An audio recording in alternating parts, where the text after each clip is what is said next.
Assalamualaikum warahmatullahi wabarakatuh, sahabat budiman dimanapun Anda berada. Pada perjumpaan kali ini kita akan mengisahkan tentang kisah wafatnya Khadijah istri Rasulullah dan kain kafan dari surga. Simak videonya sampai habis.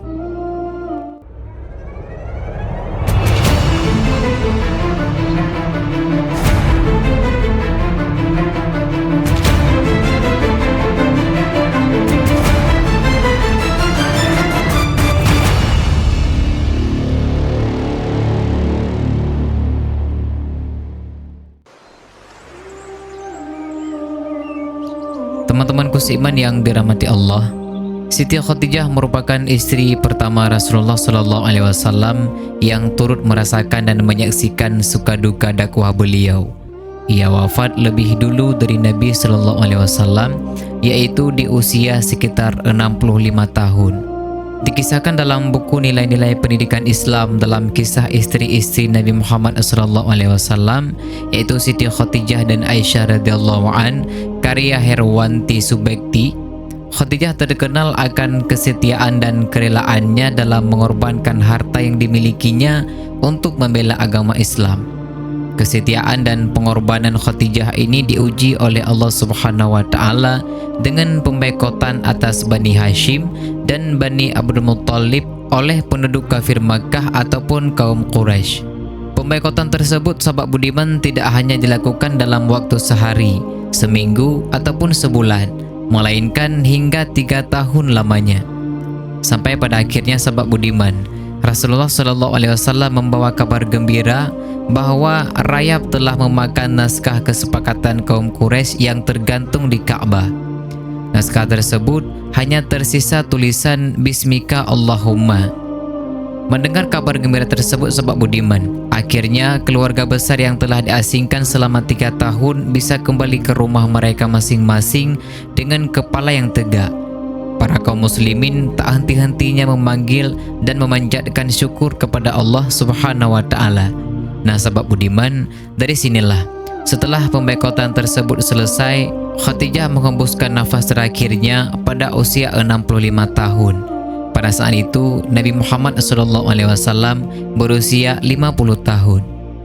Dalam buku Menjadi Istri Seperti Khadijah karya Ibnu Watiniyah yang menukil riwayat dalam kitab Al-Busyra karya Said Muhammad Alwi Al-Maliki Al-Hasani, diceritakan bahwa ketika Khadijah sakit menjelang ajal, Khadijah berkata kepada Rasulullah SAW, "Aku memohon maaf kepadamu ya Rasulullah, kalau aku sebagai istrimu belum berbakti kepadamu."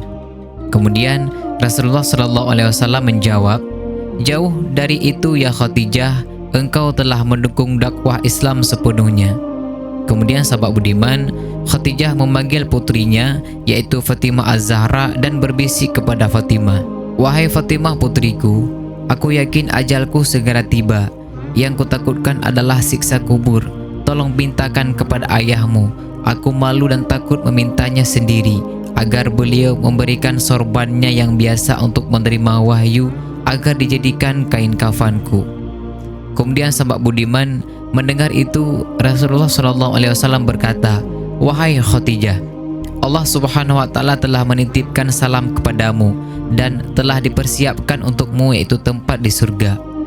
Setelah mendapatkan restu dan ridha dari suaminya, sahabat budiman, Khadijah pun tersenyum dan berterima kasih kepada suaminya hingga Khadijah pun menghembuskan nafas terakhirnya di pangkuan Rasulullah SAW. Didekapnya istri beliau itu pun dengan perasaan pilu yang teramat sangat, hingga tumpahlah air mata mulia beliau dan semua orang yang ada di situ. Khadijah wafat pada hari ke-11 pada bulan Ramadan pada tahun ke-10 kenabian, 3 tahun sebelum Rasulullah SAW hijrah ke kota Madinah.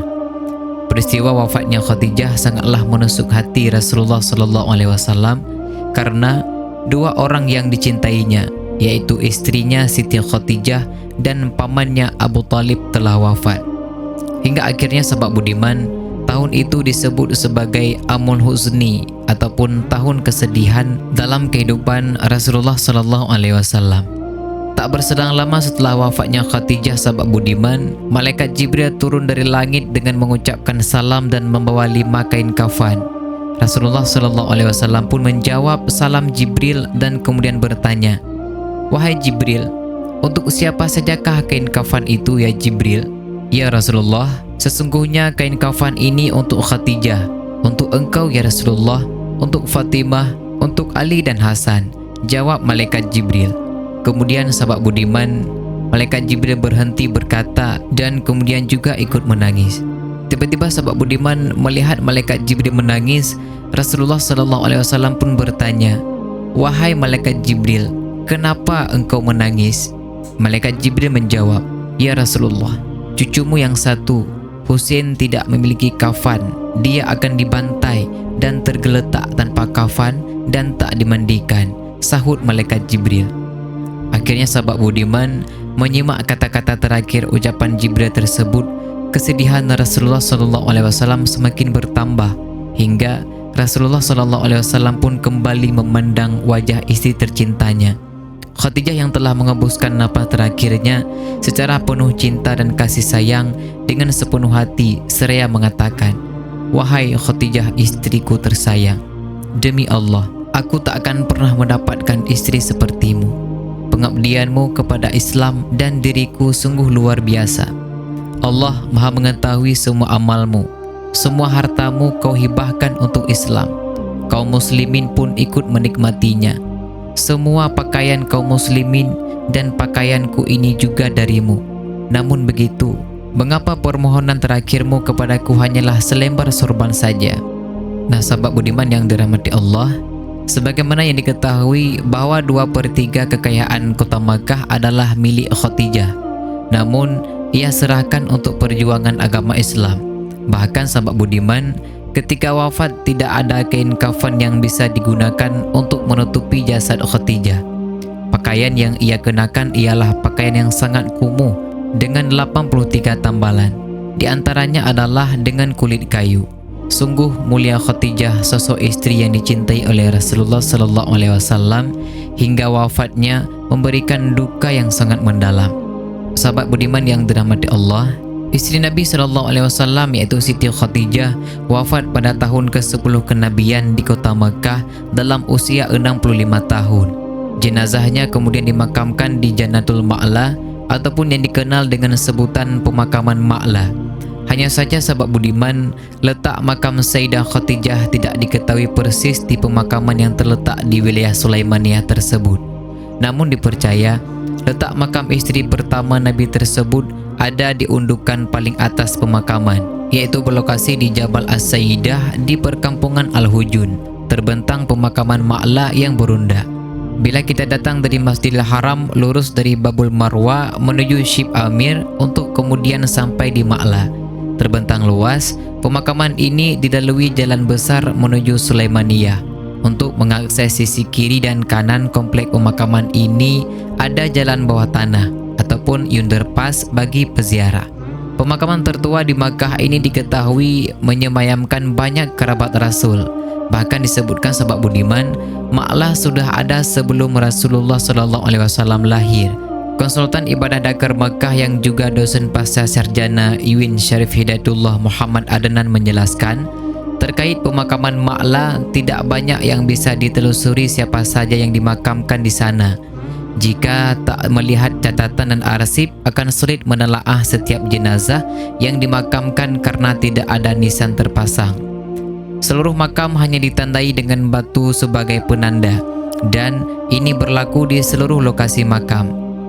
Ada keistimewaan bagi ahli kubur di Ma'la. Rasul pernah menyampaikan, mereka yang ada di Ma'la akan dibangunkan tepat setelah beliau saat hari kebangkitan, kata Adnan. Sebelumnya sahabat budiman, Ma'la menjadi pemakaman bagi setiap jamaah haji yang wafat di Makkah. Namun, sejak pada tahun 2015, kebijakan pemerintah Arab Saudi memutuskan jamaah haji yang wafat tidak lagi dimakamkan di Ma'la. Adnan juga mengatakan seluruh jamaah yang wafat dimakamkan di Syaraya, sekitar 15 menit berkendara dari Mekah. Di Ma'la sendiri hanya ditujukan bagi penduduk Makkah, terutama tokoh penting, yaitu pada tahun 2019 Ulama tanah air yang bernama Kiai Mahmud Zubair yang meninggal di kota Mekah mendapatkan keistimewaan dari otoritas Saudi untuk dimakamkan di perkuburan Ma'la tersebut. Tak banyak yang tahu dengan pasti di mana makam ulama besar tersebut. Saat masyarakat Indonesia berkunjung ke pemakaman Ma'la, seorang petugas kebersihan mengaku tahu letak makam Mbah Mun, yakni di undukan paling bawah dekat pagar. Wallahu a'lam bishawab. Peziarah nyaris tak melewatkan untuk datang dan memanjatkan doa bagi ahli kubur di Ma'la. Namun sebab budiman, waktu pagi dan sore menjadi favorit peziarah karena udara cenderung lebih sejuk. Selesai berziarah, di pintu masuk pemakaman ditemukan banyak merpati. Jika mau, peziarah bisa membeli roti dan pakan burung dan bercengkerama dengan merpati yang rata-rata jinak itu. Wallahu a'lam bishawab. Nah, sahabat budiman yang dirahmati Allah, demikianlah sedikit penjelasan mengenai kisah sedih wafatnya Khadijah, istri Rasulullah SAW, dan kain kafan dari surga. Semoga dari penjelasan ini dapat bermanfaat bagi kita semua. Amin ya rabbal alamin. Wassalamualaikum warahmatullahi wabarakatuh.